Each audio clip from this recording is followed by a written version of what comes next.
por pasa alto, deja pasar altas frecuencias solamente que están en la frecuencia especificada. Es decir, yo necesito medir una turbina que está entre 15.000 y 13.000 frecuencias en Hertz. Bueno, voy a buscar vibración en ese espectro, digamos. Todo lo que sea bajo en el espectro para que no me provoque alteración en mi análisis, lo voy a filtrar. Bueno, eso se puede setear del equipo. Las pasa abajo, un filtro que permite pasar toda la frecuencia de, o sea, que permite pasar todas las frecuencias de baja frecuencia de corte de filtro. Y las pasa baja son aquellas frecuencias que están dentro de un intervalo definido. Por ejemplo, nosotros tenemos la señal de entrada de esta, las pasa abajo son estas, filtra todo esto, y entonces puedo ver, filtrando las señales pasa abajo, puedo ver las altas frecuencias. Las pasa alto al revés. Filtro todas las señales pasa de alta frecuencia para ver, solamente analizar las de baja frecuencia. Y pasa banda, esto lo seteo en el equipo entre tal frecuencia y tal frecuencia, que es, por ejemplo, un ruido electromagnético que determine en el campo, bueno, las voy a filtrar para que no me jodan, digamos. Esto es como se ve, pero en el espectro de frecuencia no se va a ver así, se va a ver todas las señales, pero no van a estar dentro de esas señales en las que están seteadas en estos valores, o las que están altas o las que están bajas, digamos. Entonces esto sirve para purificar más las señales que yo quiero determinar que pueden estar teniendo problemas. O sea, filtro el ruido electromagnético del medio ambiente, filtro el ruido del sensor. Entonces, al filtrar esos ruidos, yo ya me concentro que todo lo que dé ciertas frecuencias, espectro de frecuencias, bueno, ya lo puedo asociar más a lo que podría ser la falla. Bueno, el filtrado pasa alto, es importante configurarlo adecuadamente. Este filtro el que se configura cada vez que se quiere obtener un espectro de velocidad vibratoria a partir de medición realizada con acelerómetro. Es necesario para evitar lo que se llama la pendiente de esquí, que son componentes de baja frecuencia en el espectro generadas por integración de ruido electrónico de la cadena de medición. La pendiente de esquí, hay un video que después yo le voy a pasar, es justamente eliminar esa frecuencia que es debido a un salto térmico, por ejemplo, salto térmico o el acople del sensor con el la caja porta rodamiento, que puede tener una vibración. Bueno, eso genera un pendiente de esquí. A baja frecuencia es un salto en el espectro no de tiempo, sino de frecuencia, sería un salto que se da a baja frecuencia. Entonces, la pendiente de esquí, un salto que se da a baja frecuencia, bueno, se puede atribuir a lo que es error del montaje, se puede atribuir a lo que es también un salto térmico por velocidad, o sea, por una frecuencia vibratoria por temperatura, bueno, todo eso se puede eliminar. La etapa de procesamiento, lo que se hace es la señal vibratoria en un equipo. Bueno, todo eso lo tenemos que, podemos tener valores pico a pico, o valores RMS. Lo que hay que hacer es procesar esa señal. O sea, luego de filtrarla, se integra, se acondiciona la señal para que desde el sensor se pueda obtener una señal que se pueda interpretar y se pueda analizar. Si se conecta un velocímetro, el equipo de medir entrega el valor de medición de velocidad y de desplazamiento.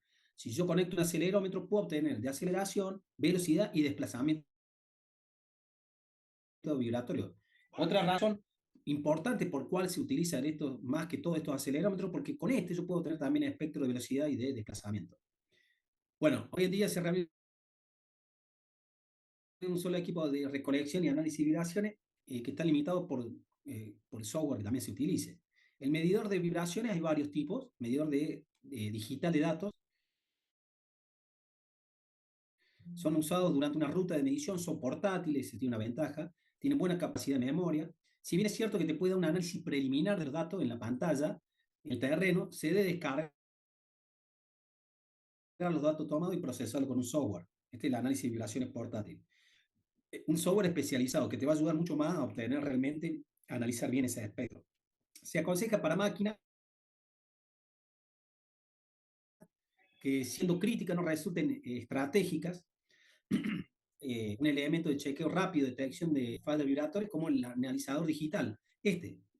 Máquinas que no son críticas, digamos. El analizador digital, el que veíamos en el video, que me puede obtener una frecuencia global del mecanismo, pero no individualizada, que con un espectro de esto, con un software, yo lo puedo individualizar. Acá tenemos esto, ¿no? El digital de datos, el portátil que más se utiliza, el otro tipo lápiz, que obtiene un espectro de vibraciones globales, digamos, para ver si está dentro del campo, si está bien el sistema o si está teniendo problemas. Y después, bueno, básicamente vienen otros equipos que ya son más sofisticados y que son como estos, en tiempo real. Son la punta de análisis de vibraciones. Se emplean máquinas ya estratégicas, críticas, turbinas, generadores, centrales termoeléctricas u otras de gran importancia, donde se toman la señal y obtienen, ¿qué es lo que era esto? La FFT. ¿Quién me puede decir qué es lo que era eso? La FFT, transformada rápida de Fourier, que por medio de transformada rápida de Fourier pasa del espectro del dominio tiempo, pasa al espectro de frecuencia. Y esto están a cargo de estos equipos. Entonces yo ya obtengo información, proceso información de ahí y después la puedo analizar en una nódula, lo que sea. Y sistemas escaneados, por ejemplo, los sistemas escaneados son los que se montan los sensores ya de forma permanente y por un servidor mandan la señal después inalámbrica o cableada a un servidor donde me monitorean en tiempo real permanentemente. Por ejemplo, un pozo petrolero del trépano, necesito ver cómo está el trépano para que no se me corte el eje, necesito un monitoreo permanente de esto. Es distinto a esto, porque acá yo obtengo información, estos ya son sistemas mega, sistemas más grandes, con servidores, o sea, son más estratégicos y se utilizan sobre todo en rubros de generación de energía. Para estos sistemas se utilizan esto. Bien, vamos a hacer un repaso de la transformada de Fourier. Como dije en su momento, Jean-Baptiste Fourier, ce que propuso en francés, propuso la forma de onda compleja del movimiento del sistema de equilibrio a ser representado como la suma de sinusoides, ondas sinusoidales, de la variación de frecuencia en amplitud, separado por la tasa de repetición fundamental. Bueno, aunque algunos de sus colegas fueron duros en su oposición frente a esa propuesta, el tiempo demostró que Fourier tenía razón para un sistema de masa en equilibrio. Una vibración mecánica se produce por fuerzas dinámicas, eso ya lo hemos hablado un montón de veces. Es decir, fuerzas variables en el tiempo. Un evento de vibración es una observación discreta de lo que puede considerarse como un flujo infinito histórico de tales eventos. O sea, en un determinado tiempo yo analizo lo que siempre se está dando. Esta observación da la evolución temporal de la actividad vibratoria, se denomina gráfico del dominio del tiempo, ya lo hemos visto, y la transformada discreta de Fourier, el medio matemático, esto resalto esto, matemático, de la determinación de la frecuencia de ese historial. O sea, del tiempo yo determino qué frecuencia se repite con la transformada discreta de Fourier.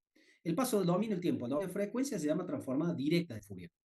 Y por el contrario, al dominio del tiempo se llama transformada inversa. Si yo paso de frecuencia al dominio del tiempo se llama inversa de Fourier. La directa, la transformación directa y la transformación inversa, aunque son precisas, son muy laboriosas matemáticamente para procesar esas señales. Por lo tanto, se desarrolló otro tercer tipo de transformada de Fourier que se llama transformación discreta de Fourier. Es más rápida y más eficiente que la directa, porque tiene menos algoritmos, pero ya lo hace sobre un muestreo más grande. No hace todo el cálculo normal que hace la directa, sino que lo hace con cálculo suficiente como para tener una buena precisión aceptable. Se llama discreta, ya que hizo un número discreto de cálculo en el lugar de tener que procesar toda la transformada directa de Fourier. Con las computadoras modernas, la transformada discreta se puede lograr rápidamente obteniendo la transformada rápida. O sea, hoy con los sistemas computacionales, encima de la discreta, podemos tenerla con transformada rápida. Lo que hoy se hace es eso, la transformada rápida. Lo que hago acá, muestra de dominio del tiempo, para no hacerlo más rápido, lo que es explicar acá cómo se obtienen los equipos estos, toman muestras de las vibraciones, no toman toda la vibración completa, se toman muestras. Además, una buena sugerencia del buen analista de vibraciones, ¿qué es lo que hace? Toma varias muestras, hace un ensayo de repetibilidad, repetir la medición varias veces para estar seguro, para, para obtener la más adecuada. Entonces, lo que hace acá la vibración, sistema mecánico en el tiempo, la máquina va vibrando durante todo el tiempo, el traductor de vibraciones lo que hace es traducir el movimiento físico, el sensor, en un sistema de señal eléctrica que será representar el movimiento fiel del movimiento mecánico. la salida, esto lo venimos repitiendo, la tensión de traducto en vibraciones, siempre tengan en cuenta una señal analógica con el movimiento del sistema vibrante. La señal, la análisis, después se traduce en una señal digital, se corta una serie de valores individuales, o sea, se hace un muestreo de esa señal. Ese proceso se denomina muestreo, la velocidad a la que se muestra la señal de entrada se llama frecuencia de muestreo, tasa de muestreo. Esto lo hace el equipo, el análisis de vibraciones hace esto. Por ejemplo, supongo que tengo una señal de vibración de una frecuencia de 40 Hz. Si nos muestra esta señal de 40 por cada uno, como se muestra en esa figura, cada muestra tendría el mismo valor ya que se observa la señal de entrada al mismo punto de entrada. Entonces sería imposible volver a crear la señal de entrada. Si nos muestra una señal de 40 Hz al doble de frecuencia, 80 veces por segundo, nos sigue sin ser capaz de construir la señal de entrada y nos da valores individuales. O sea, lo que hace es producir muestreos de todos estos valores que va tomando el equipo. Esto lo va haciendo a medida que mide. En la mayoría de los análisis digitales modernos se elige normalmente 2,56 veces la más alta frecuencia de señal de entrada, que es la interés. Por ejemplo, en una frecuencia máxima de 400 Hz por 2,56 nos da 1024 veces por segundo muestreo. Eso es lo que hace el equipo. 1024 veces va, por segundo va muestreando las señales. El aliasing, que se dice, es uno de los efectos secundarios del muestreo. Es decir, esta figura dice una frecuencia de entrada de 128 Hz es muestreada con una frecuencia de 1024 Hz por segundo. La señal de entrada se muestra en 8 valores discretos. 1, 2, 3, 4, 5, 6, 7, 8, 9. Pero ya les digo que el 9, ¿qué es lo que es? Puede ser construido a través de estos valores. O sea, si a través de 8 muestreos se hace la señal. En este caso muestra 9 discretos, pero el noveno es la realidad del comienzo de la otra señal. Acá comienza la otra señal. Si yo mido esta como primero, como última mido esta. Bueno, estas son señales de muestreo. ¿Para qué? En la figura esta muestra una señal de entrada de 1052 Hz por segundo, muestra una tasa de 1024. O sea, una señal, perdón, de entrada de 1054 Hz muestra 1024 veces. La señal de 1154 se muestra con los mismos valores 8 discretos. Si yo hago la diferencia entre la señal de 1054 Hz menos la cantidad de veces que la muestré, que son 1024, obtengo esto, 128. Entonces, ¿qué son esos 128? No es una señal de entrada, es una señal alias o alias, resultado de la relación entre la frecuencia de entrada y la frecuencia de muestreo. Cuando esta señal de vibración muestra los datos de alias, el dominio y la frecuencia gastan tiempo de esfuerzo tratando de identificarla, y en realidad eh, esta señal aliasing, esta que se ve ahí, es la diferencia, es la 128 Hz, la diferencia entre la señal que se está mostrando, que vale 1152 Hz, con la cantidad de muestreos por segundo que hace el equipo. Bueno, eso hay que tener en cuenta. En el equipo se puede setear que filtre la señal aliasing. Era eso lo que quería explicar, no más que eso. Bueno, análisis de señal. Una vez que la señal de entrada sea digitalizada, se puede reconstruir, visualizar la señal temporal transformada de los datos de frecuencia, por la transformada rápida, y un análisis más detallado. Ya ahí obtenemos el gráfico de espectro de frecuencia, que es el que queremos analizar. La pantalla de dominio de frecuencia que se da en el espectro, bueno, esto ya lo hemos hablado un montón de veces. Entonces, básicamente, todo esto para decir que hacemos un análisis de esto, y acá lo que tenemos, número de líneas, estas son las divisiones del equipo. El equipo, en la pantallita del equipo tiene 100, 200, 300, 1000 líneas. La base va de ancha, el rango entre cada una de esas son 1000. El ancho de frecuencia es, bueno, estos son datos del equipo, no me interesa tanto. Vamos a otras cosas. ¿Esto para qué sirve? Yo se los resumo acá. La cantidad de líneas que tiene, eso hace que tenga más resolución el equipo, lo cual va a tardar más tiempo en procesar esa señal. Por ejemplo, acá, un tiempo requerido para recoger 4000 líneas de datos en la presente resolución de un equipo es una resolución entre cada dato era de 0, daba 1 a 0, que daba más o menos 400 segundos promedio. Imagínense tomar 64 promedio, lo que significa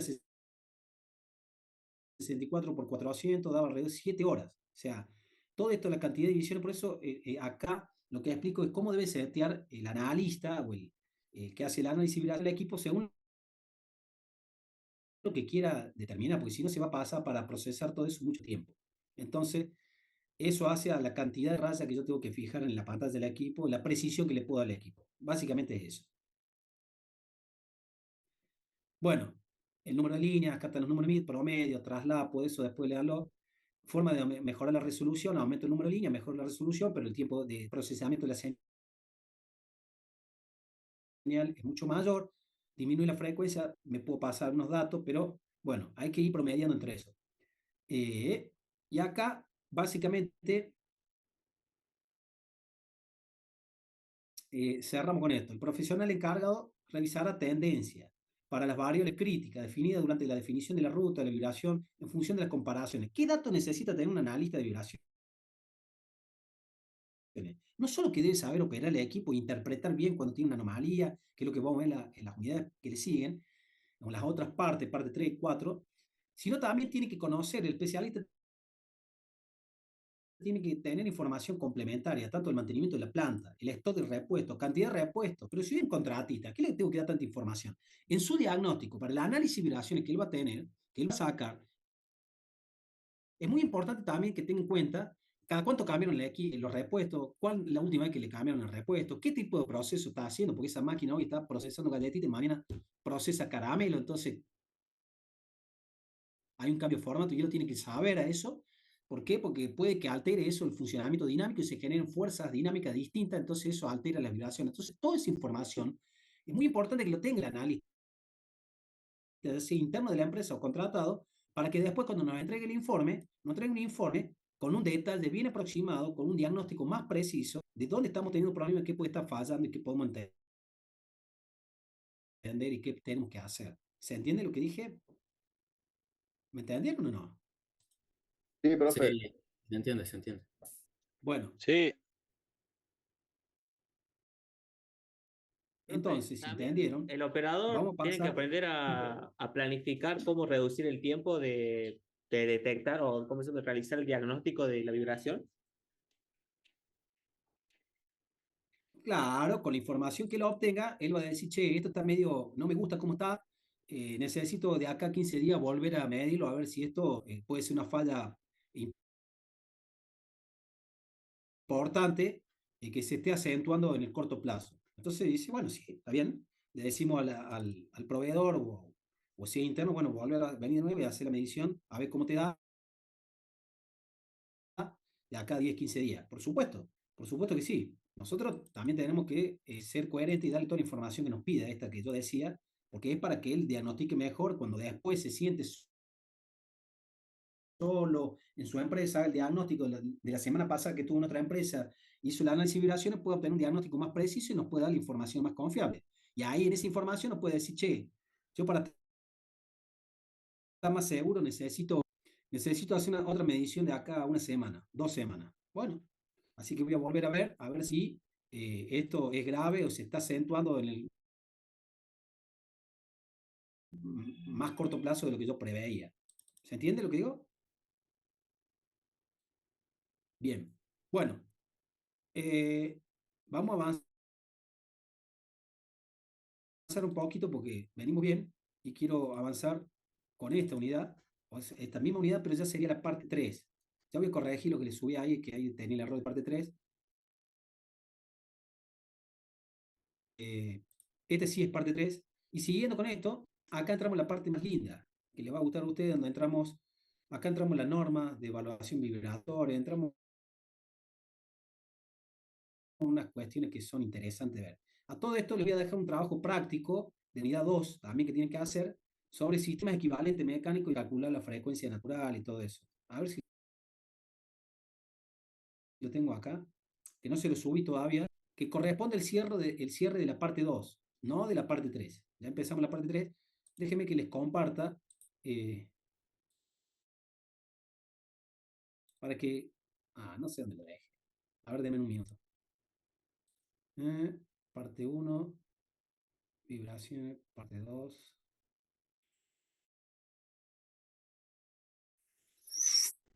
Acá está. TP2. ¿Qué se hace con...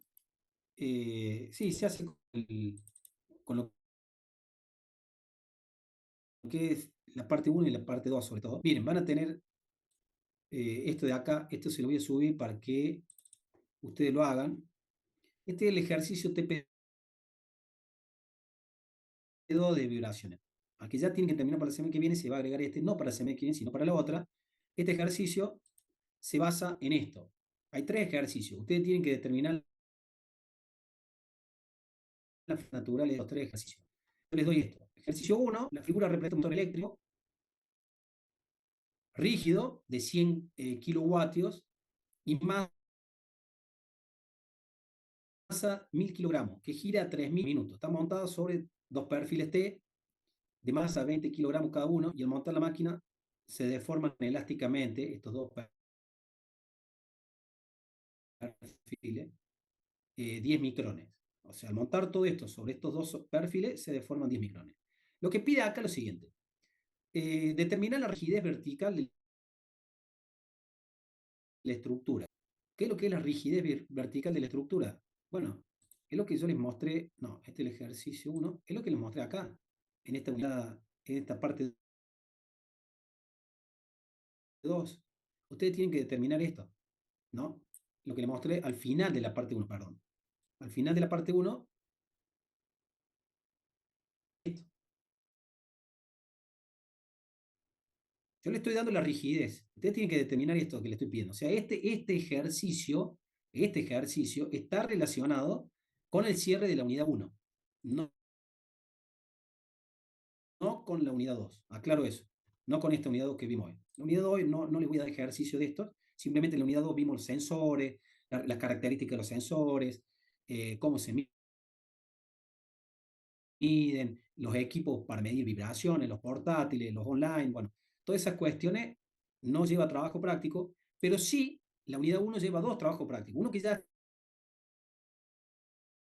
están haciendo y este que tiene que ver mucho con el anexo de la unidad 2, de la unidad 1, frecuencias naturales.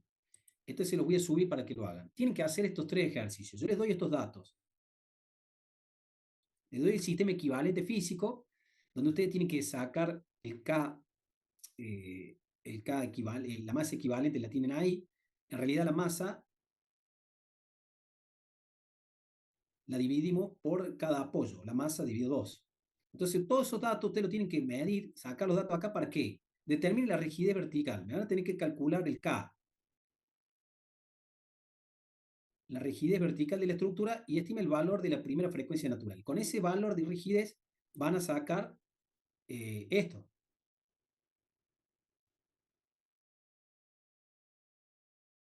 Esta frecuencia.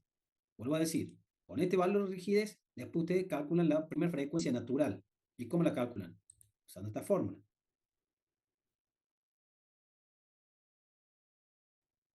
Para eso tienen que calcular la rigidez. Atención, que en este ejercicio yo tienen que calcular esto y también le estoy dando este dato. No, acá me fui. Le estoy dando este dato, saquen, vean dónde van a sacar.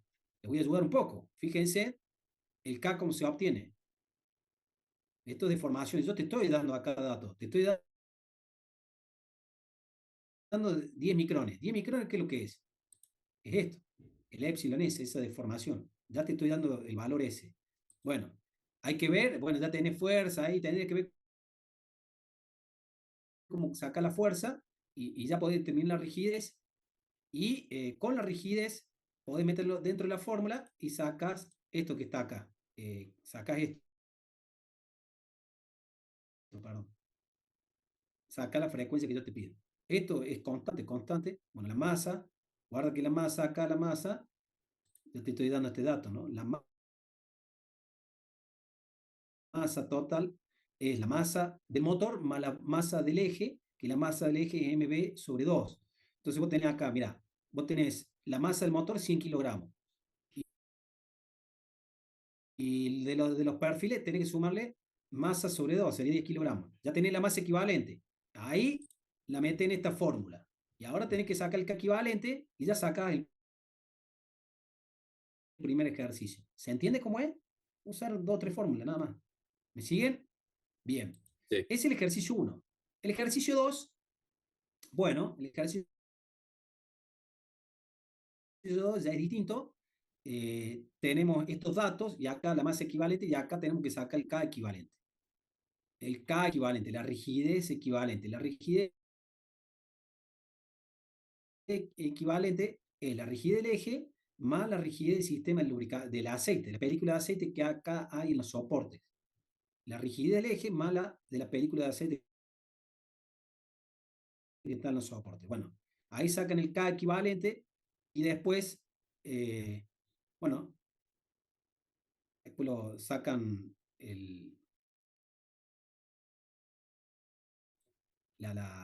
calculan de nuevo la frecuencia, porque acá les pide la rigidez vertical y estima el valor de la primera frecuencia, hace lo mismo. Y en el último ejercicio, lo mismo, pero bueno, esto equivale a esto, donde el K equivalente, la rigidez equivalente es esta fórmula, donde acá tenés la rigidez de la viga, la rigidez de cada aislador, de estos son los aisladores, los resortes de eso. Bueno, para eso se tiene que utilizar esta fórmula y siempre pido lo mismo, el valor de la primera frecuencia, o sea, esto. ¿Está? Calculen a ver qué les da eso. Yo se lo voy a subir a este práctico. Eso está atado al cierre de la primera unidad. Vuelvo a repetir, la segunda unidad no tiene trabajo, no va a tener trabajo práctico. Le voy a subir de nuevo, la voy a borrar y le voy a cambiar esto, porque acá dice 3 y es parte 2, para no confundirlo, pero es parte 2. No tiene trabajo práctico. Bueno, esto ya lo vimos, ya hablamos de ese. Y después entramos a la parte 3 ahora. Hacemos unos minutos más y ya lo libero para dar introducción a la parte 3. La parte 3 va a tener práctico. O sea, vamos nuevo para repasar. La parte 1 tiene dos prácticos, uno que están haciendo y otro que les voy a dejar para cerrar la parte 1. La parte 2 no tiene práctico y la parte 3 que vamos a empezar a ver ahora, al final va a tener un práctico. ¿Estamos hasta acá? ¿Se entiende? Todos estos prácticos son con notas. Son con notas, ¿está? Así que importante, lo hacen en grupo, pero van a notas, ¿está? Bueno, detección, y yo creo, créanme que todas las partes que le hice, lo hice lo más resumido posible. Vibraciones, mucho más de esto. Pero bueno, creo que con esto van a tener una buena idea como futuros técnicos de mantenimiento del día de mañana, cuando hablen de vibraciones, en la única parte de la materia, creo yo, que van a ver vibraciones conmigo. Después no van a ver más. Así que, y creo que no se estaba dando en la tecnicatura y me pareció un gran error, por eso vuelvo a repetir lo de la clase pasada, era muy importante que lo viéramos. Un técnico de mantenimiento tiene que tener una idea de vibración, hermano. Si no, no puede ser técnico, digamos. Bueno, eh, acá vamos a ver esta unidad de la severidad vibratoria. Esto está regido por normas ISO, la energía total de vibraciones. ¿Qué normas ISO reglamentan la severidad vibratoria? ¿Cómo se obtiene esto? Vamos a hacer un práctico de aplicación para que lo entiendan bien, pero está todo normalizado. O sea, ¿qué quiere decir severidad vibratoria? ¿Qué es crítico? Yo, el primer día me dan para analizar las vibraciones, me dan los datos, y esto digo, ¿es crítico o no es crítico? Esa es la pregunta que tengo que hacer. ¿Está bien o está mal? Bueno, para saber eso existe una norma de severidad vibratoria que si no tenés un histórico y haces por primera vez, aunque el equipo sea viejo, te puede tirando un valor de vibraciones bien medido, puedo decir, sin saber mucho, si está bien o está mal. Y ahí empiezo a agarrar ejercicio en esto de las vibraciones. Entonces, esto te sirve el día de mañana cuando te tiene un diagnóstico, decir si está bien o está mal. No, está bien, no, pero acá la norma dice que estos valores no son correctos. Entonces, también para uno entender que no dejarse llenar de cosas porque uno no conozca, uno tiene más o menos idea y puede contrarrestar que, la información que le están dando está bien o está mal, o lo que yo obtengo, mido por primera vez, estoy bien o estoy mal. Pues salió la pantalla, volvemos. Se sale todo. Bueno, esperen que se me cerró. Eso porque, ay, Germán, no sé en qué anda pensando y se me salió todo acá. Vamos a ver. Seguro que está pensando algunas cosas no deseadas, innombrables. Entonces, hace que se me altere todo. No nos confundamos, profe. Y ese Facundo Lama también le está pasando esos videos cochinos entre ellos, se entienden ahí. Bueno, vamos nuevo. Recuerda. Bien, ahí vuelvo a compartir, si se me permite, y les explico de nuevo. Estamos acá.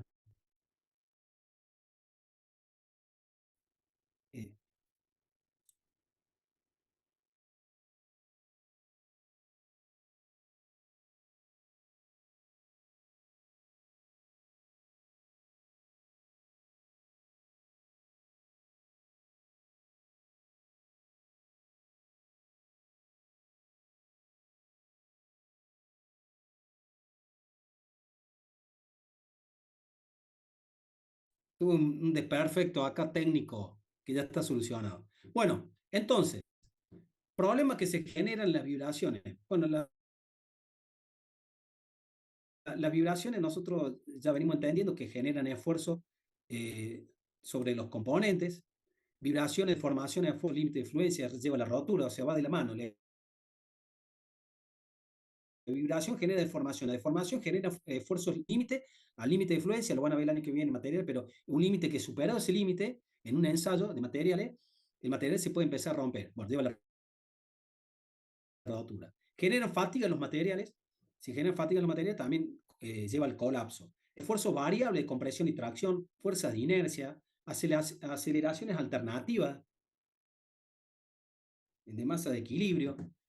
Bueno, sistema Biela-Maniela, por ejemplo, en el caso de un ascensor que está sometido a un peso y aceleración. La valor global, que es lo que es? La energía vibratoria global. Lo que el APS mide eso, la energía vibratoria global o total, también el equipo de análisis de vibración lo mide.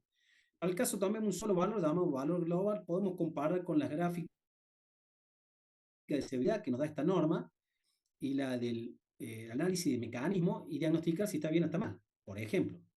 Entonces nosotros tenemos un gráfico como este, eh, que ya viene por norma, es que nosotros obtenemos el valor de la vibración y podemos sacar si la vibración es punto pico a pico para un desplazamiento, por ejemplo, vibración de desplazamiento pico a pico, nos da un valor y el espectro de frecuencia y podemos determinar con ese valor 3 TAC y en esto TAC si está muy crítica, no tan crítica, es suave, acá obtenemos también parámetro de vibración de velocidad, y esto nos da los valores a los cuales el vibración está para un cojinete, en este caso un rodamiento, si está bien o está mal, si un alto valor de vibración o malo o bueno o no. Entonces tenemos valor muy bien, bien, más o menos, crítico, más que crítico, digamos. Entonces estas curvas representan eso, digamos, según la intersección, cómo caiga, dentro de qué valor caiga más próximo, podemos estar entre un valor que está muy complicado o medianamente bien. ¿En qué? Según el valor pico a pico que tengamos de medición de amplitud de vibración y según la frecuencia de vibración que obtengamos en ciclo por minuto, que nosotros lo podemos sacar acá, dividido 60, en Hz, lo que sea, podemos obtener esos valores. También podemos entrar con velocidad en milímetros por segundo, ¿no? Bien, eso es una forma. Después hay unas cartas de severidad, las cartas ISO, y clasifican en clase 1, 2, 3 y 4, según A, B, C o D. ¿Qué quiere decir eso? Clase 1, máquinas pequeñas, hasta 20 HP de fuerza. Máquinas medianas grandes, de 20 a 100 HP, sería la clase 2. Y de máquinas que van en 10 a 200 revoluciones por segundo, de 400 HP, en montaje con soportes rígidos, sería la clase 3, y máquinas que van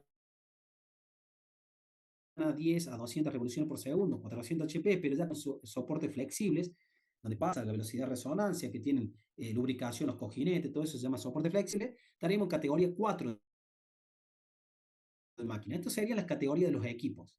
La categoría 1, 2, 3 y 4 habla de las categorías de los equipos según la velocidad de rotación de los equipos, la potencia de los equipos. Bien, eso hace a las categorías de los equipos. Lo que tenemos acá es en ciclos por segundo, la velocidad va en un rango, por ejemplo, de 10 a 1000 Hz, en velocidad medio, esto en pulgada, y esta es la equivalencia en sistema métrico, milímetros por segundo, el rango. Y entonces, según qué valor nos caiga a nosotros la medición que hemos hecho, podemos decir si es bueno, es A. Si es B, es satisfactorio, no tan satisfactorio o no tan aceptable en C, y definitivamente inaceptable. Entonces, cada categoría, según máquina, equipo, según las máquinas, equipo por velocidad y potencia, tiene su categoría A, B, C, D. ¿Según qué? Según qué valor de, por ejemplo, espectro de velocidad me dio el valor, me dio entre 0,45 y 0,18, estoy en A, estoy bien. Si me dio mayor a 7,1 milímetros por segundo, no dije 0,28, 0,11, no. 0,28 dije mala y 0,71, porque esto es lo mismo, nada más que este es el equivalente en pulgadas. Entonces, si me da entre esos valores, estoy en la categoría A. Ah, profe, pero me dio 0,71. Podría ser que A o B, y siempre hay que tomar el peor caso. B. Bien. Si está en el límite, hay que tomar el caso más desfavorable. Bueno, pero si ya me da estos espectros de análisis de vibración en velocidad, estoy en una categoría desastrosa. ¿Qué quiere decir eso? Si yo lo mido, el rodito ya está con juego, tiene ruido, ya se está por romper, digamos. Eso ya es el colapso. En este caso tiene ruido notorio, en este caso que ya está precipitando una próxima rotura, en este caso no tanto, y en este caso no se siente ruido, pero incipientemente estaría bien, pero en este caso sería incipientemente. En el B no se siente ruido, pero ya detecta una anomalía en las muy altas frecuencias, que nosotros no son audibles, obviamente. Esa es la, bajo la norma 2372 ISO, pero bueno, análisis de tendencia. Una vez de comparar, en vez de comparar con las cartas, podemos anotar el único valor obtenido, que es el valor global, y usar para obtener así, por ejemplo, la medición de la tendencia, el análisis de tendencia. Entonces podemos hacer gráficos de tendencia en el tiempo. Hoy medimos, viene el analista, mide la semana que viene y entonces nos da una tendencia de cómo se está yendo esto. Bien, en el control de vibraciones mecánicas debemos responder la siguiente pregunta. ¿Cuándo es demasiado alta esas vibraciones para la máquina rotativa de estructura considerada? Es decir, ¿qué tan severa es la vibración que se está midiendo? Para definir esa severidad de vibración es necesario referirla respecto al daño específico que esta puede generar en la máquina o en la estructura. Esas vibraciones mecánicas son dañinas para las máquinas, estructura personal afectada al manejo de las máquinas, el medio ambiente que los rodea. Por estas razones, existen numerosos motivos normativos que limitan las vibraciones mecánicas respecto al daño que pueden provocar. Entonces, las normas de evaluación de severidad vibratoria vienen muchas normas, pero básicamente las podemos reunir en dos grandes grupos. Normas de medición en parte no rotativa de máquina y normas en parte rotativa de máquina. ¿Cómo parte no rotativa? Por ejemplo, el soporte de la caja porta rodamiento no rota, pero el soporte se le puede medir las vibraciones de soporte. Eh, el rodamiento no rota, el eje sí, se le puede medir las vibraciones tanto el eje que rota, máquina rotativa, como en la parte que no rota, que sería el rodamiento. Bueno, una vez que hemos determinado la causa o funcionamiento anómalo del equipo para determinar cuán severa es la vibración que lo afecta, se recurre a normas internacionales que representan conocimiento mundial respecto a alguna materia en particular. Bueno, están designadas por tipo de equipo, bajo las condiciones que están operadas, como vimos en esos casos. Yo voy a dar un poquito acá y después vamos a seguir la clase que viene. Clasificación de las condiciones de máquina, todas las normas para la evaluación, todas, pero está todo. Coinciden en esto. La severidad vibratoria de máquina rotativa definen 4 zonas de evaluación, que son las que yo les dije. Permite evaluar cualitativamente la vibración de una máquina dada. En buena, la vibración de la máquina, por ejemplo, zona A, máquinas nuevas que están en servicio normalmente dentro de una zona de condición óptima. Zona B, satisfactoria, máquina de vibración que se consideran aceptables para la operación, no se va a romper, puede seguir andando. Máquina C, insatisfactoria, máquina dentro de una zona que se considera insatisfactoria para su operación normal, continua a largo plazo, máquina que puede continuar operando, pero que hay que programar una parada, un correctivo programado. Y ya inaceptable, la vibración está en esta zona, en cualquier momento se va a romper la máquina. ¿Está? Bueno, vamos a llegar hasta acá, yo les voy a subir esta parte, le voy a corregir, le voy a volver a subir la parte 2 y le voy a subir el trabajo práctico 1, sería el 2, digamos, vibraciones que se hace con la parte 1. Tú hasta acá, ¿cómo vamos? ¿La van llevando? Vean los videos. Los videos aclaran mucho todas las dudas que te... ¿Cómo es esto? El video aclara mucho. Yo ahora en la parte 3 le voy a subir otro video que hace alusión a esto que estamos viendo y lo que vamos a ver acá. Pero vean los videos, revean los videos, porque los videos les va a ayudar muchísimo para entender más esto. Es un mundo fascinante, por lo menos para mí, las vibraciones. Y si a vos te gusta la parte técnica de mantenimiento, y si te gusta el mantenimiento, no te puede no gustar las vibraciones, porque es algo que se utiliza muchísimo en mantenimiento, quizá en algunos rubros más que en otros, dada la criticidad de los equipos rotantes. Y en otros rubros no se usa tanto, pero debería usarse por desconocimiento, porque son caros, dice, porque la inversión en estos equipos y capacitar al operador es caro. Pero ¿qué más caro? Cambiar tantos motores o rodamientos innecesariamente, o en muchos casos necesariamente, pero correctivamente, o aplicar esto que se paga solo con el tiempo. Bueno, es para que tengan en cuenta esto. Bien, dudas, consultas que tengan. Profe, yo tengo una, pero, o sea, no es de este tema en específico. Justo te estaba hablando con los de mi grupo y nos olvidamos de entregar del trabajo anterior, el de la exposición. ¿Se acuerda? Sí, No sé si mañana a primera hora se lo podemos entregar, porque nos olvidamos justo, me hizo acordar usted cuando dijo que todos los notas tenían, todos los trabajos prácticos tenían nota. Se lo podemos entregar después. O sea, nosotros que pusimos. sí, ya nota. Bueno, mañana se lo entregamos entonces. Y en la semana le estamos entregando este. Ya lo tengo hecho, pero voy a pensar bien la conclusión y se lo mando. Si piensen en la conclusión, yo voy a habilitar el tiempo de entrega de estos trabajos prácticos, porque me falta habilitar eso. Entre hoy y mañana, al mañana hago esto, así ya pueden entregar cuando quieran. Y también tienen todo el material y más Sí, sí, videos que les voy agregando. el trabajo anterior se lo mando mañana a la mañana o se lo manda Cielo porque ella tenía el último que hicimos. Eh, y después el otro se lo estamos entregando en la semana. Bueno, También bueno, no hay mañana, problema. capaz. Bueno, muchísimas gracias. No, de nada. ¿Alguno que tenga alguna duda? ¿Cómo van con el tema? ¿Les interesa el tema? Sí.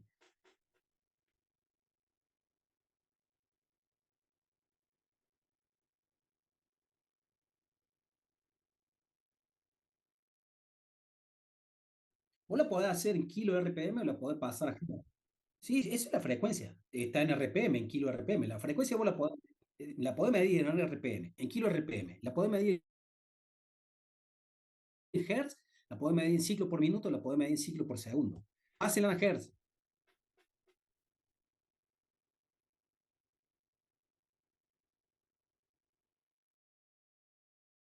No, vos la pasás a Hertz y te va a quedar te va a quedar Ah, bueno, sí, pásala. Guarda, tenés que respetar la fórmula.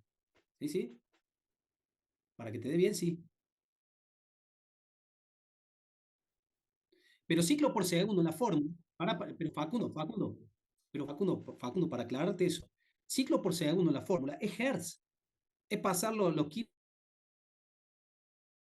de RPM a Hertz, dividirlo por 60 y ahí están los ciclos por segundo. Ciclo por segundo es Hertz, ¿se entiende? Y O sea, vos multiplicado por deberías, 1000. para usar en la fórmula, lo tenés que pasar a Hertz y es dividir por 60 y ahí ya entra la fórmula, porque Hertz es ciclo por segundo, ¿se entiende? Un Hertz es un ciclo en un segundo de tiempo. Eso es un hertz. Un ciclo en un segundo de tiempo. Entonces, cuando te dice la fórmula ciclo por segundo, te está diciendo hertz. Y lo que vos tenés que hacer es dividir los kilos RPM en 60. Y ya estás en la fórmula. ¿Se entiende, Facundo? No, lo que yo te decía, la fórmula dice ciclo por segundo. Ciclo por segundo es hertz. O sea, ciclo por segundo es hertz. Entonces, para meter la fórmula, entonces vos tenés que dividir los valores eso por 60 y ya entra la fórmula. Porque es hertz. Hertz es ciclo por segundo. Bien ahí, bien ahí. Bueno, gente, cualquier duda que tengan, les reitero algo muy importante. Vean los videos. Tómense el tiempo de ver los videos porque les aclara más lo que por ahí acá sí yo les entiendo, pero después terminamos la clase y me olvido, ¿no? El video te termina de cerrar todo, te visualiza todo lo que yo no te puedo visualizar acá, en el video lo ves más claramente. Y redondea bien la idea que está acá. Así que vean los videos, repasen esto y bueno, yo adecuo todo la V para para subirle el trabajo práctico 2 para subir el trabajo práctico 2 adecuo la V, para subir el trabajo práctico 2 y para subir esta unidad, esta parte 3. Son 5 partes, con 5 partes cerramos esta unidad. Vamos bien. Bueno, que tengan buen descanso, ya que es bastante cortita la semana y la semana que viene los espero ver el martes próximo.